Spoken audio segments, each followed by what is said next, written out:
You're never gonna make it, you're not good enough. There's a million other people with the same stuff. You really think you're different? Man, you must be kidding. Think you're gonna hit it, but you just don't get it. It's impossible, it's not probable, you're irresponsible. Too many obstacles, you gotta stop it, yo. You gotta take it slow, you can't be a pro, don't waste your time no more. Point is you're dreaming. Make it. There's no way that you make it. And maybe you can fake it, but you're never gonna make it. Hi everyone, so कैसे हैं आप सब लोग? I hope you are very well. So बहुत time से मैंने आपको कुछ पढ़ाया नहीं है, सो आई होप कि मैं आपको कुछ नया चैप्टर पढ़ा दूँ। सो क्लास 11th में आफ्टर द फाइनल अकाउंट उससे पहले एक और चैप्टर होता है दैट्स कॉल्ड डेप्रिसिएशन, जो बच्चों को बहुत प्रॉब्लम देता है। तो हमने सोचा कि क्यों ना डेप्रिसिएशन स्टार्ट किया जाए और डेप्रिसिएशन को समझा जाए कि इतना टफ ये क्यों लगता है। ठीक है, डेप्रिसिएशन की अकाउंटिंग थोड़ी सी अलग होती है, जैसे कि आप फर्स्ट टर्म में पढ़ते हो, इनसे थोड़ा सा हटके होता है। ठीक है, चलो स्टार्ट करते हैं without wasting any time. Let's start depreciation. ठीक है, now the very first thing we need to understand is what is depreciation. Depreciation होता क्या है? ठीक है, सो आपको पता है कि डेप्रिसिएशन बेसिकली लगता किस चीज़ के ऊपर? सबसे पहले तो ये समझो, हम जानते हैं कि हमारे पास हमने पढ़ा हुआ है कि एसेट्स होती हैं। क्या होती हैं? एसेट्स। नाउ एसेट्स जो होती हैं वो दो तरीके की होती हैं, है ना। एक तो होती है नॉन करंट एसेट्स और एक होती है करंट एसेट्स। ठीक है, नाउ नॉन करंट एसेट्स को कभी कभी हम बोलते हैं फिक्स्ड एसेट। ठीक है, अब जो भी मैं आपको नोट करवा रहा हूँ आप अपनी कॉपी या रजिस्टर कहीं पे भी नोट कर सकते हो, नोटिंग करते रहना। ठीक है, now one is NCA another is CA. CA is for current asset. यहाँ पे चार्टर्ड अकाउंटेंट की बात नहीं हो रही, that's called current asset. We all know कि जो करंट एसेट होता है वो शॉर्टर पीरियड के लिए होता है, यानी छोटे टाइम के लिए होता है, और जो नॉन करंट एसेट होता है वो लॉन्गर पीरियड के लिए होता है। ठीक है, नाउ एनसीए इस फर्दर दो तरीके का होता है। आपको पता है कि नॉन करंट एसेट भी दो तरीके का होता है, एक होता है टेंजिबल, ठीक है, और एक होता है इनटेंजिबल। तो एक होता है टेंजिबल, एक होता है इंटेंजिबल। मुझे बताओ व्हाट इज इंटेंजिबल, मुझे कमेंट करके बता दो व्हाट इज इंटेंजिबल। इंटेंजिबल वो होता है जिसका फिजिकल एग्जिस्टेंस होता है, नहीं होता है। ठीक है, और टेंजिबल वो होता है जिसका फिजिकल एग्जिस्टेंस होता है। सर क्या बातें बता रहे हो? मतलब जिसको आप टच कर सकते हो देख सकते हो उसको बोलते हैं टेंजिबल, और जिसको आप टच नहीं कर सकते देख सकते हो उसको बोलते हैं इंटेंजिबल। तो व्हाट इज टेंजिबल? जिसको आप टच कर सकते हो देख सकते हो। ठीक है, इतना समझ में आता है, ये तो हमको पहले से पता था। तो व्हाट इज न्यू? अब प्रॉब्लम ये है समझना है कि डेप्रिसिएशन क्या होता है। What is depreciation? मेरी बात समझो, डेप्रिसिएशन जो लगता है, ध्यान से समझना, डेप्रिसिएशन लगता है इस वाले एसेट्स के ऊपर। कौन सी वाली पे? टेंजिबल पे। ठीक है, हमेशा वो टेंजिबल एसेट्स के ऊपर डेप्रिसिएशन लगता है ना। व्हाट इज डेप्रिसिएशन ये समझना हमें ज़्यादा जरूरी है।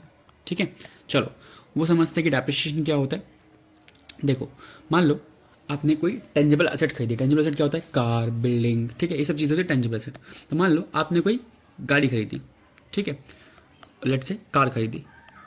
उस कार की वैल्यू जो आपने खरीदी तो 10 लाख थी। ठीक है, आफ्टर 1 ईयर, आफ्टर 1 ईयर उस कार की वैल्यू हो गई 8 लाख। इसका मतलब है उस कार की वैल्यू कितनी कम हो गई? 2 लाख। तो हर एक एसेट की, सारे एसेट की बात नहीं कर रहा मैं, बात कर रहा हूँ टेंजिबल एसेट की। हर एक टेंजिबल एसेट की वैल्यू हर एक साल के बाद जितनी जितनी कम होती है उतनी ही उसी चीज़ को बोलते हैं डेप्रिशिएट होना। जैसे कार जो हमने खरीदी थी कितने की थी? 10 लाख रुपए की, और आज एक साल के बाद कार की वैल्यू कितनी है? 8 लाख। तो इसका मतलब है 10 लाख की कार 8 लाख की हो गई, तो इसकी वैल्यू कितनी कम हो गई? 2 लाख। तो इस 2 लाख को बोलते हैं डेप्रिसिएशन। यही 2 लाख होता है डेप्रिसिएशन। ठीक है, तो आपको समझ में आ गया कि जब एक टेंजिबल एसेट्स की वैल्यू डाउन होती है हर साल, और जितनी जितनी डाउन होती है उसको बोलते हैं डेप्रिसिएशन। नाउ ठीक है, ये सिंपल सी बात है, क्लियर। नाउ आगे समझते हैं व्हाट इज डेप्रिसिएशन के बारे में और क्या समझना है। एक मिनट रुक जाओ।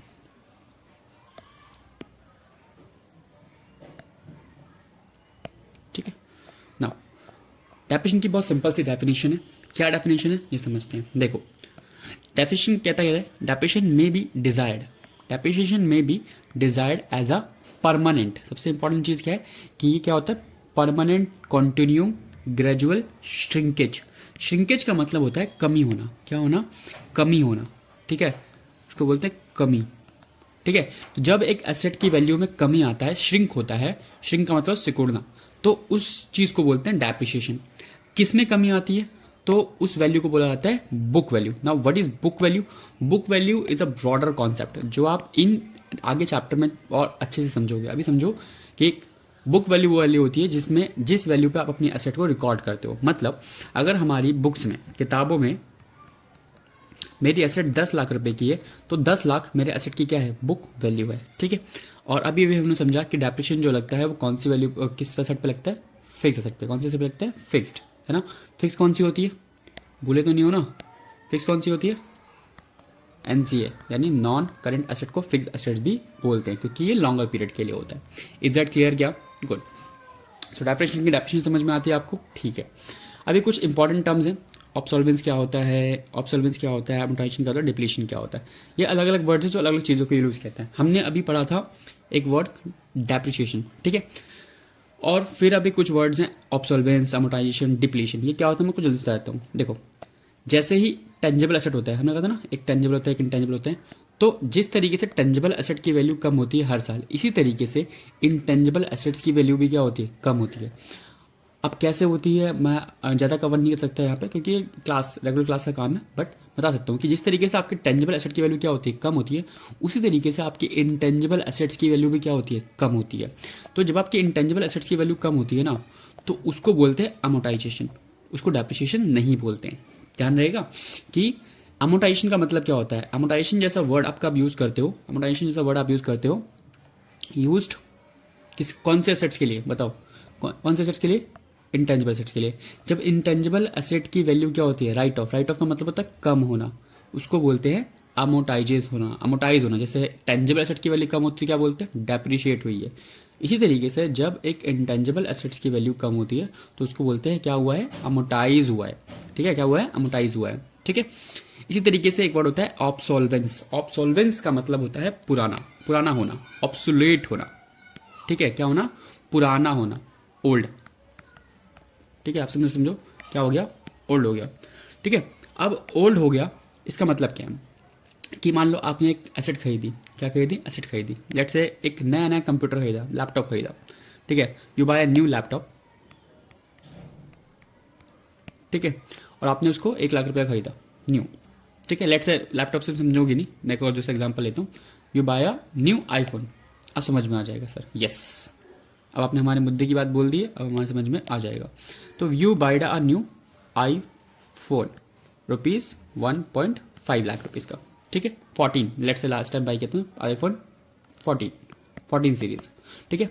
जैसे ही आप मार्केट के अंदर आईफोन 15 सीरीज आया, क्या आया, आईफोन 15 सीरीज, इस 1.5 लाख के आईफोन की वैल्यू हो गई सीधा 80,000 रुपये, 80,000 रुपये। इसका मतलब क्या है कि जो पुराना वाला आईफोन 14 है उसकी वैल्यू कितने रुपए से कम हो गई, दैट इज कॉल्ड 70,000 रुपीज़ से कम हो गई। तो ये भी क्या है, ये भी तो डेप्रिसिएशन है, आपके टेंजिबल एसेट की वैल्यू क्या हो गई, कम हो गई। तो इसको भी डेप्रिसिएशन नहीं बोलते हैं, यस ये भी डेप्रिसिएशन। लेकिन फिर सर ये ऑब्सोल्वेंस जैसा वर्ड क्यों बताया जा रहा है, ये क्या है, ऑब्सोल्वेंस क्या है। ऑब्सोल्वेंस जैसा वर्ड तब यूज़ किया जाता है कि जब भी किसी नई टेक्नोलॉजी के आने से पुरानी टेक्नोलॉजी की वैल्यू क्या हो जाए, कम हो जाए, तो उसको बोलते हैं ऑब्सोल्यूट होना, नई इन्वेंशंस की वजह से। जैसे आईफोन 15 के आने से आईफोन 14 की वैल्यू कम हो गई तो इसको बोलते हैं ऑब्सोल्यूट होना, ठीक है। पढ़े, देखो क्या लिखा है, when a fix tangible assets become useless और अनवांटेड। यूजलेस का मतलब अभी यूजलेस तो नहीं हुआ है, ऐसा नहीं कि आईफोन 14 उठा के फेंक दोगे, लेकिन अनवांटेड हो गया है ना। अब आपको क्या चाहिए, आईफोन 15 चाहिए सर हमें, तो ड्यू टू, क्यों चाहिए आईफोन 15 तुम्हें, क्योंकि क्या हुआ है, न्यू इन्वेंशन हुआ है। तो जब भी न्यू इन्वेंशन होता है और न्यू इन्वेंशन की वजह से आपको अपना पुराना एसेट की वैल्यू कम कर देते हो या आपको नहीं चाहिए होता है या यूजलेस हो जाता है वो, तो उसको बोलते हैं एब्सोल्यूट हो गया, ऑब्सोल्वेंट हो गया, ठीक है। एक वर्ड होता है। And the last and third most word is depletion, ठीक है। डिप्लीशन क्या होता है, हम ये क्यों पढ़ रहे हैं, व्हाट्स आर डिप्लीशन, ऑब्सोल्वेंस। अब तो आप डेप्रेशन पढ़ाने वाले थे बेटा, ये सारी चीज़ें पेपर में पूछी जाती हैं, ठीक है, that I am teaching you. ये सारी चीज़ें मैं रेगुलर क्लास में पढ़ाता हूँ और फिर भी मैं आपको रिवीजन की तरह इसमें कवर करने की कोशिश करता हूँ। Now what is depletion. आपको पता है एक एसेट होता है, आपको पता है एक एसेट होता है, उसको बोलते हैं वेस्टिंग एसेट, ठीक है। एक एसेट होता है उसका नाम होता है वेस्टिंग एसेट। बहुत लोग जिनको वेस्टिंग एसेट के बारे में पता है प्लीज़ कमेंट करना कि मुझे पता है, और जिनको नहीं पता है ऑब्वियसली बताना कि हमें आज पहली बार पता लगा है, ठीक है। Now what is wasting asset. Wasting asset क्या होता है मैं समझाता हूँ। जैसे कोल माइन समझते हो, कोल माइन यानी कि कोयले की खदान, ठीक है, इसमें से कोयला निकलता है, या पेट्रोल वगैरह जहाँ से निकलता है वो अलग चीज़ होता है। तो ऐसे जैसे कोल माइन हो गया या पेट्रोल जहाँ से निकलता है वो चीज़ हो गई।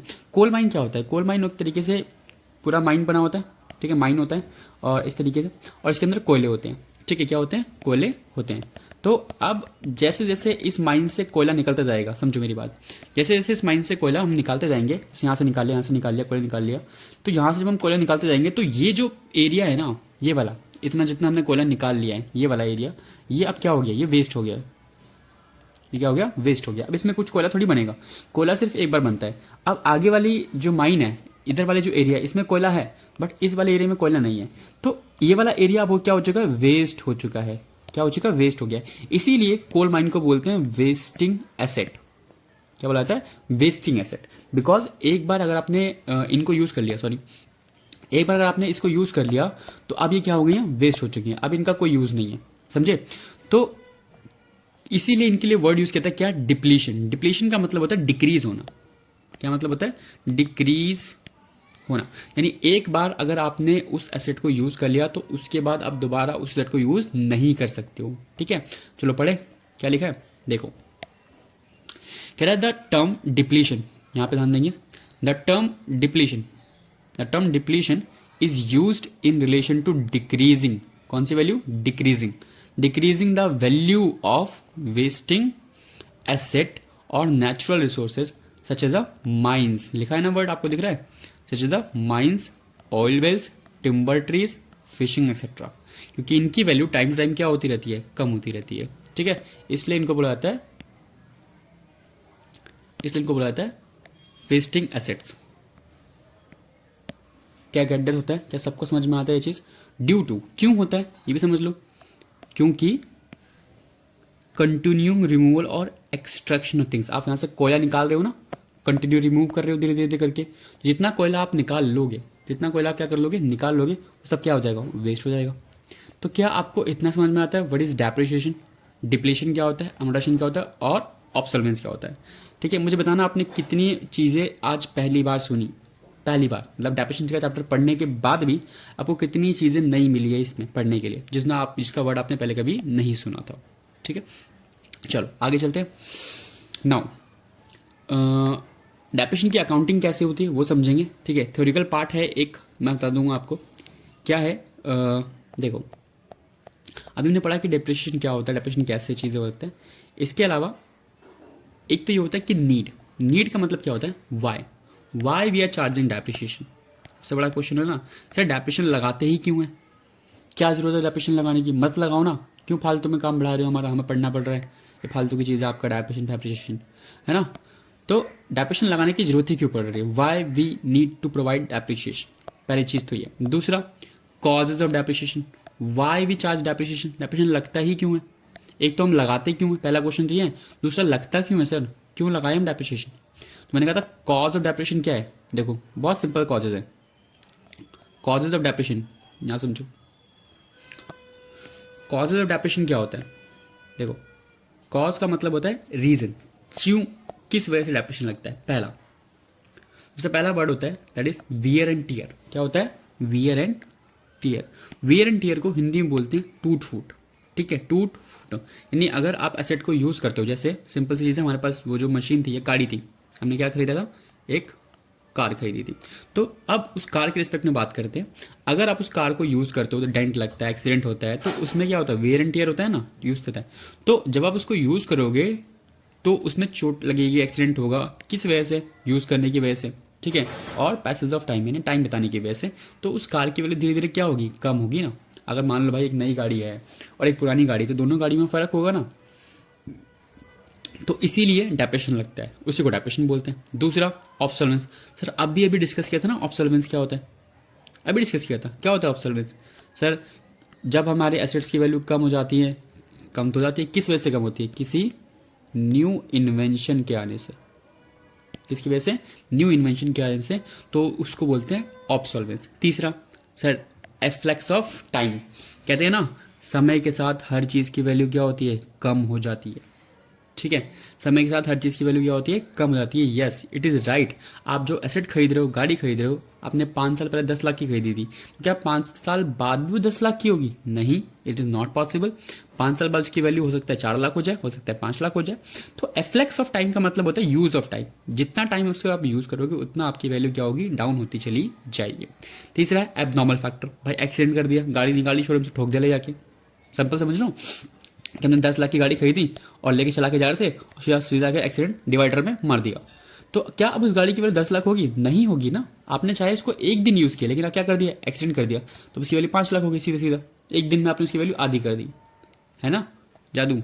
तो ये फैक्टर्स होते हैं जिनकी वजह से डेप्रिसिएशन लगता है, जिनकी वजह से डेप्रिसिएशन लगता है कि भाई ये एबनॉर्मल फैक्टर है, इसकी से डेप्रिसिएशन लग रहा है।